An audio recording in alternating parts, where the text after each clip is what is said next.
So I'll bring to you this morning the theme, Christ did not die for nothing.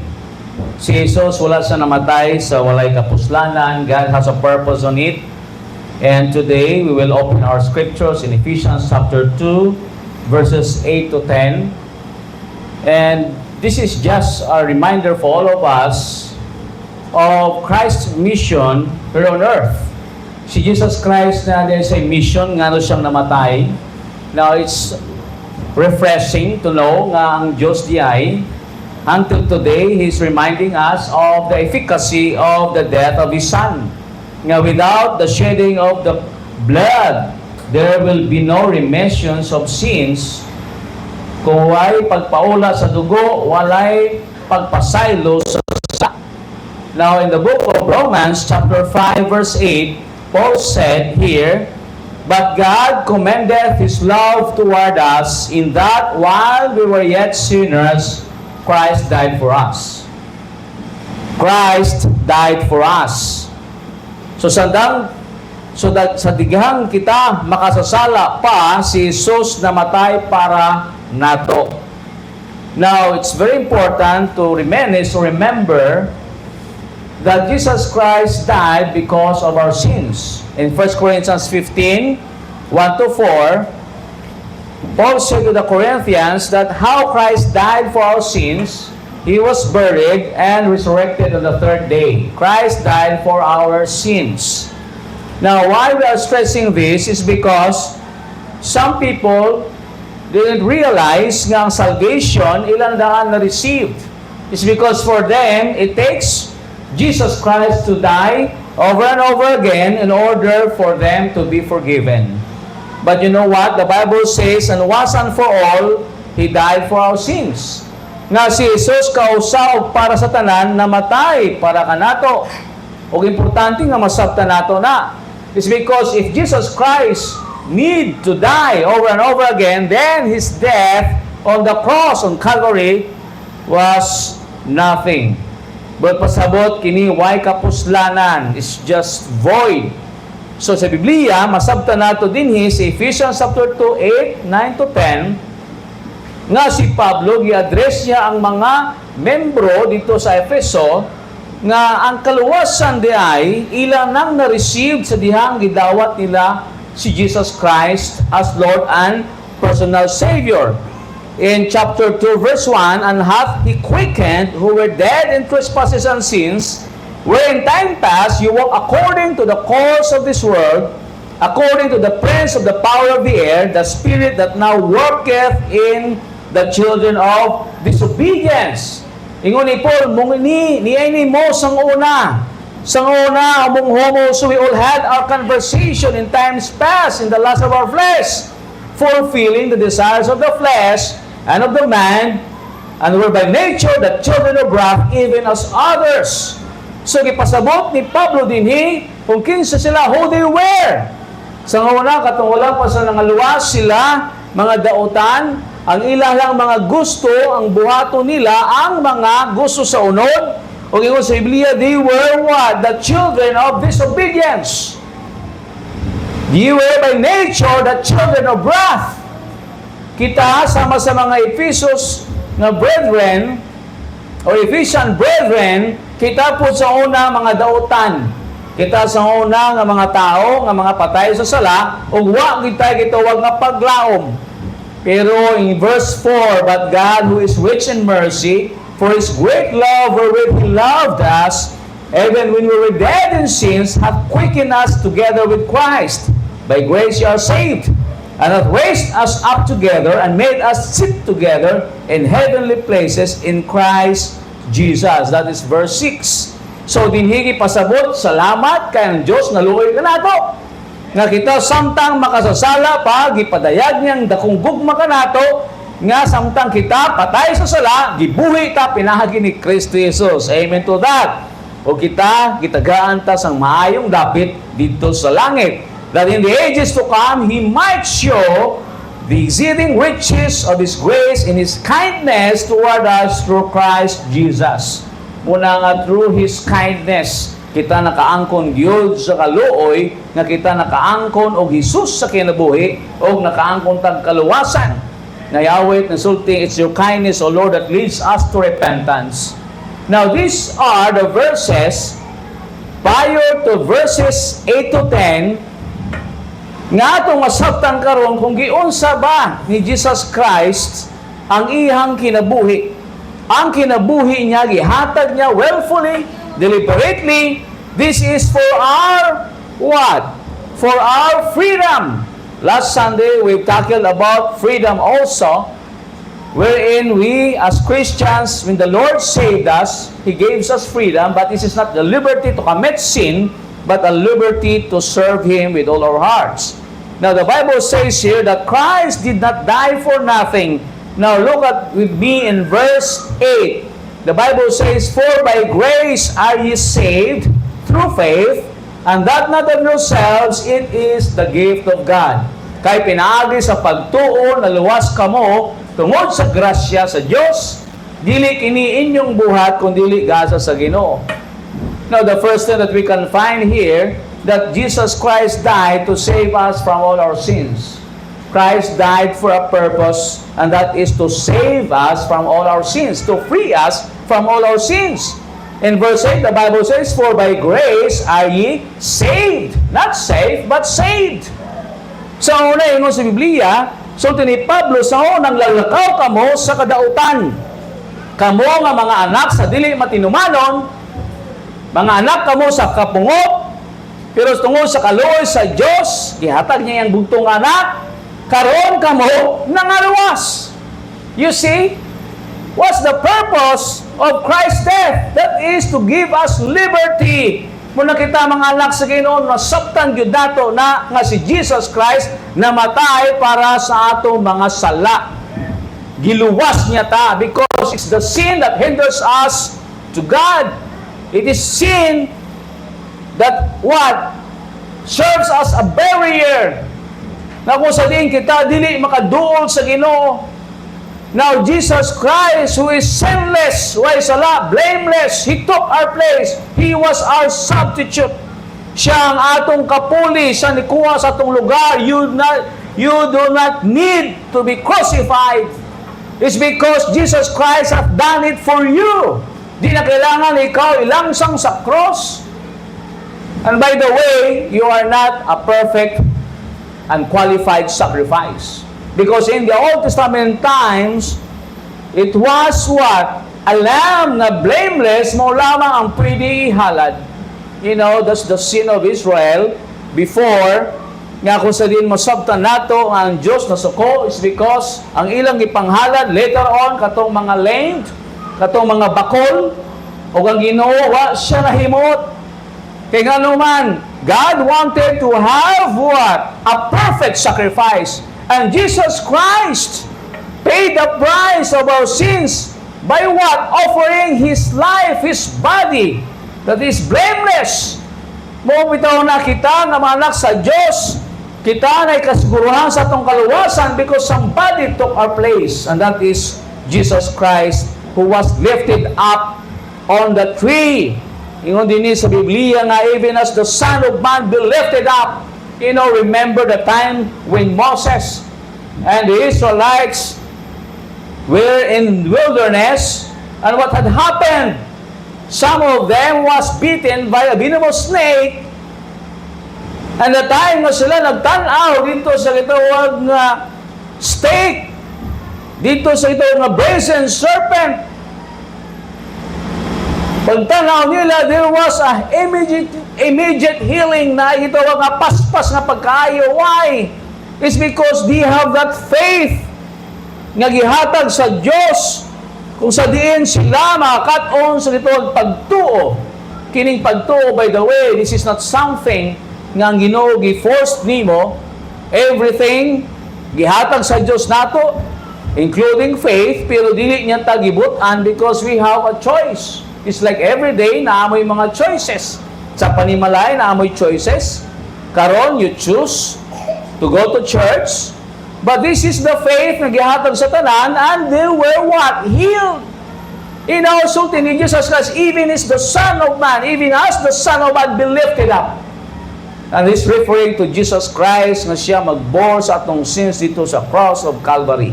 So this is the thing, no? Ingon din ni Pablo, for by grace are you saved through faith. Now, let us look at the word grace. Grace is charis, meaning unmerited favor sa Griego. Papasabot ani kining gitawag pabor sa Dios nga wa nato gitrabahuan. Some religions will tell you or teach you nga you need to do this and to do that in order for you to obtain or secure salvation. But the Bible says, for all have sinned and come short of the glory of God. Romans 3:23, ang tanan nakasala o nakabsan si himaya sa Ginoo. Ug walay makaluwas siyang kagalingon pinagi siyang mayong buhat o pagkamayong tao. And later on, we will find it out. But the Bible is telling us here that it is by His mercy. Kaluoy na yun sa Diyos. Tungkol sa atong kagalingon, wa kita ipasigarbo because we are born sinners. The Bible says here, through faith. Now, you must accept it by believing. That is total trust and confidence that God can save you. That is through Jesus Christ. Again, save, it means what? You are being delivered from the penalty or consequence of sin. Kung sa ba ang konsekwensya sala, maunang gitawag na impyerno.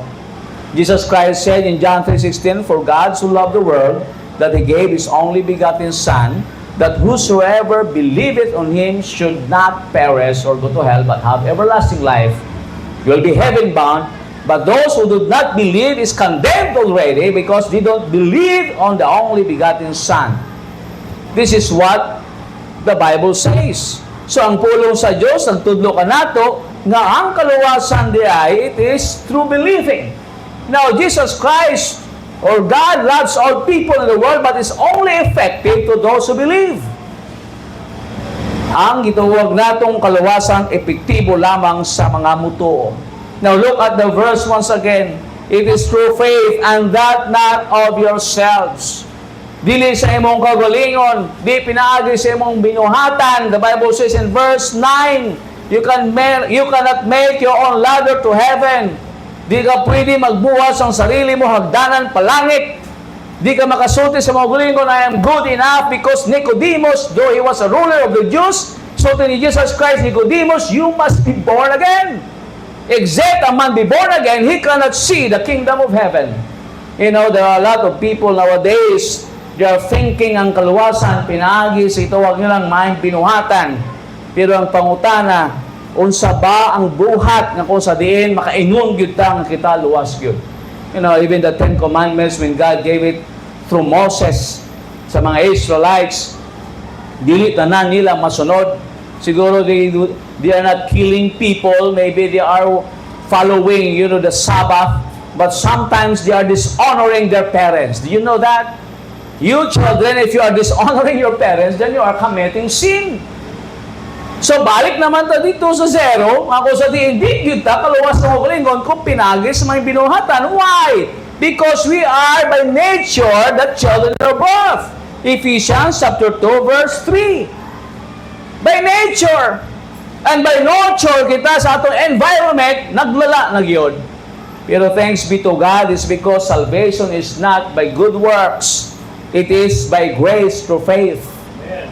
For by grace are you saved through faith, and that not of yourselves. Maski unsaon mo man sakripisyo diha, pagsakit sa mga gulingon, you cannot save yourself. Because it takes the sinless blood of Jesus Christ. Open your Bible with me in 1 John chapter 1 verse 7. The Bible says, but if we walk in the light as He is in the light, we have fellowship one with another, and the blood of Jesus Christ, His Son, cleanseth us from all our sins. Kita adunay pakigdahil sa usa-usa ug ang dugo ni Jesucristo ang iyang anak nagahinlo kanato gikan sa tanang sala. The blood of Jesus Christ, that is the basis of our justification. Justification means a person can be declared innocent at the moment that he put his faith on the Lord Jesus Christ after he repented of his sins. That is what we call justification. And it is the blood of Jesus Christ who can wash from all our sins. Hebrews 9:22, if you open your Bible with me, ingon po diya sa pulong sa Ginoo nga ang gitawag dugo ni Kristo Jesus mao po nang makahinlo sa sala. Sama sa Old Testament times, the Bible says, and almost all things are by the law purged with blood, and without the shedding of blood there is no remission. Remission means forgiveness. Ug hapit ang tanang mga butang diya sa balaod gihinluan pinagi sa dugo o gawa sa pagpaagas sa dugo walay pagpasaylo. I have pity for those people nga naningkamot din sila nga maging faithful sa simbahan para ma-obtain ang salvation, and some leaders are manipulating them, taking advantage of them. Muhatag mo sa simbahan, musimba mo, kay hapit na mo maluwas, kay kaluwasan ang ibaylo sa Diyos. No, no, no! Salvation is a gift, not a reward. Open with me again in our text, Ephesians chapter 2, verse 8. For by grace are ye saved through faith, and that not of your works, it is what? The gift of God. The gift of God, a present. Now, there's a great difference between the reward and gift. Sa ato mga athletes, bago lang no, na ay private schools, athletic association dito sa Tugigaraw, o na ay gitawag competitions. We were rewarded. Katong naningkamot, ang among mga athletes sa school, no, I have witnessed sa ilang grabe nga pagpaningkamot, practice daily. Ang ilang pag-practice matag adlaw, they are practicing daily. Of course, no, they were rewarded. No, naka-bronze sila sa ilang medals. Man nila na-hit ng pinakataas na spot. Pero di basta-basta because they are fighting with other 13 regions. But you see, they are rewarded. But the salvation that God has given us is not a reward, but it's as a gift. It is a gift. The Bible says again, it, antecedent, refer to salvation, is the gift of God. Ito ingon sa Romans 6:23, for the wages of sin is death. Ang bayad sa sala kamatayan, that is separation. So when you die without relationship with Jesus Christ, you are separated, and therefore you'll go to hell. But the gift of God is eternal life. It is the gift. Gihatag sa Diyos. Why it was a gift? Because Christ paid it in full by His blood. You know why Christ died on the cross? That is for you and for me. Para kanimo, para kanako. Because in the first place, we cannot save ourselves. Salamat sa Ginoo sa gasa. Every time na atay tuwag na mga celebrations, especially birthdays, if somebody has given you a gift, of course, imo nang gina-expect na kanawa na siya'y balos. Di kailangan trabahuan mo. Somebody choose that gift at a mall, paid for it. Ang imo lang dawaton is just to receive it or not. Dawaton mo o dili. Yes, that is an action word. Receiving is an action word, but it doesn't necessarily means nga ang salvation pinagi sa paningkamot sa tao. Dawaton mo. In John 1:11, the Bible says, He came to His own, Jesus Christ came to His own people, the Jews, but His own people, the Jews, did not receive Him, but as many as received Him, to them gave He power to become the sons of God. Wow, that's a wonderful verse. Kung wala pa ka kasiguruhan sa mong kaluwasan, remember John 1:12. Sa daghang midawat kaniya, gihatagan niya katungod maging anak sa Diyos. Maski katong nagtuo siya ngalan. Why I'm sure that I am saved? Because the Bible tells me so. Ingon sa Biblia, sa daghang midawat kaniya, balik ko nato. Apan ingon sa kadaghan sa midawat kaniya, ngadto kanila, mihatag siya og katungod sa pagkahimong mga anak sa Diyos. Are you a child of God? Amen. I am a child of the King. I am a child of God because this is His promise.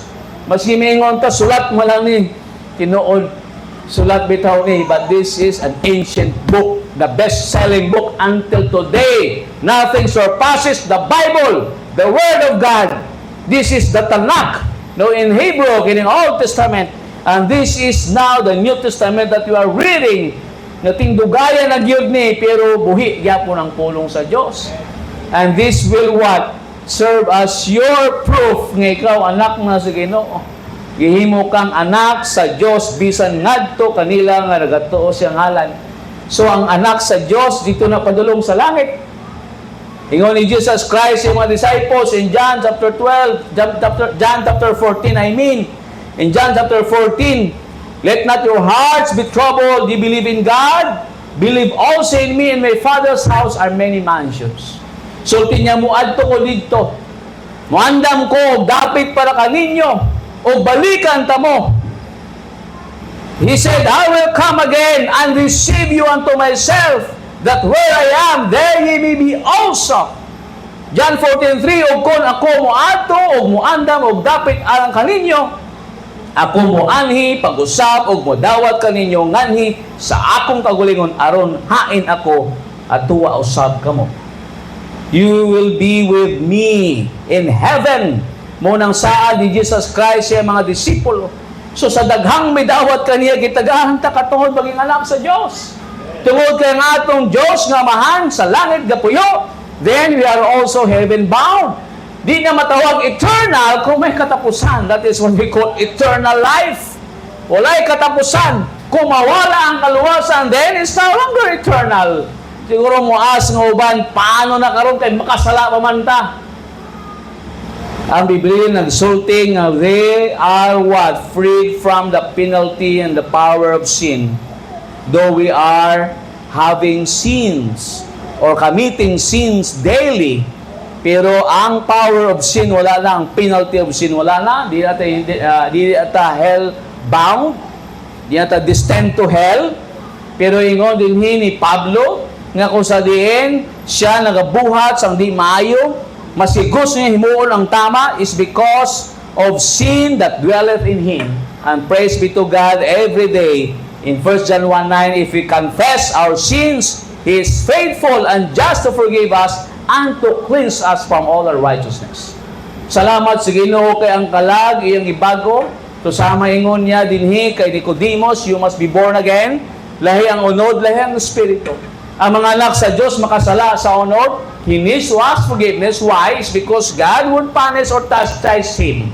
Bunalan ta sa Diyos. Pero ang atong kalag, saves us by fire. You might lose your reward every time you are committing sin. Do you know that? Di pa sabot because we have this freedom. Ato ning buhatong ang lisensya sa eternal security sa pagpakasala. Because God forbid, ingon sa Romans. It's because God will what? Chastise you if you are His child, to whom the Lord loveth, He chasteneth. Ang iyang gigugma, iyang bunalan.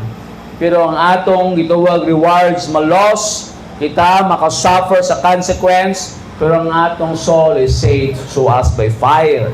We are destined to heaven. That's why every day we must confess our sins. That's why our salvation is still intact. You did not earn it in the first place. That's why you cannot lose your salvation. Kung ang kaluwasan pinagi sa buhat, makaingon ta, mawala gud ang kaluwasan is because we cannot keep that. Thanks be to God. In Titus chapter 3 verse 5, the Bible says, for His mercy, He saved us not according to the works or deeds that we have done. Di pinaagi sa atong buhat, kundi siyang kaluoy giluwas niya ta. It is the gift of God. Again, it said, not of works, in Ephesians 2:9, lest any man should boast or brag. Kung ang kaluwasan pinagi sa binuhatan, then somebody could what? Brag about it. Magpangandak ta, magpahambog ta, ngayon ta, ako, mas luwas ko. Kaya nga naman, kanunay ko sa simbahan, wa ko'y absent, ikaw, ambot ka. Walang naiawit usay na joke-joke, ako luwas na, ikaw ambot ka. Pero you know, this salvation is personal. Ang iyang kaugalingon lang, o ang Diyos na sayod siyang kaluwasan. Yes, maybe we have some hint or idea sa iyang mga bunga, makaingon ka, tinuod na luwas. For example, in the Bible, we have Peter. Si Peter, though he denied Christ thrice, pero siya nagrepent, not only remorse, pero nibalik siya, ipasaylo siya sa Diyos. When Judas sinned against Christ, o sa ibuhat niya, siya nag-suicide. Naalang siya'y pagbasol, pagmahay, puro walay paghinusol. Because repentance in Greek is metanoia, it means to change one's direction. Giusab mo ang imong direksyon, gibiyaan mo imong mga sala, and Jesus Christ no could forgive your sins. So makita nato dinhi nga not by your good works, kay kung good works lang basihan, ang atong pugdi na ayong binuhatan mo po na makapawala sa atong kalipay sa kaluwasan. You know, si Peter, kung unaon, di dapat siya dawaton sa Ginoo is because dako ang iyang sala. Pero di man pinagi sa buhat ang iyang kaluwasan, pinagi man sa kaluoy sa Diyos. Even David, he said, "Restore unto me the joy of my salvation." Dili ang salvation na wala ang joy. If you are a Christian na nanglamig, nagpalayo sa Diyos, wala na wala imong kaluwasan. However, imong yogi antos ang gitawag kamingaw sa sweet na communion or fellowship with God is because God will not bless you. You know, a father and son relationship, pagani naay ang anak nga dili nagatuo o nagapaminaw, nagasunod sa ginikanan, di ba mag-suffer siya sa mga sanctions? May mga disciplinary actions.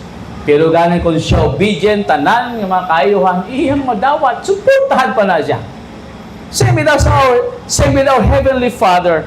Ang Ginoo, wa siya laing pangandoy nato, every good and perfect gift comes from above. However, kung kita nagapuyo sa pagpakasala, ang Ginoo di gyud na mo tolerate. Pero wala ang imong kaluwasan. You know, the thief on the cross is one of the perfect, gitawag itong example nga salvation is not by good works or baptism or following the 10 commandments or being a member of a church.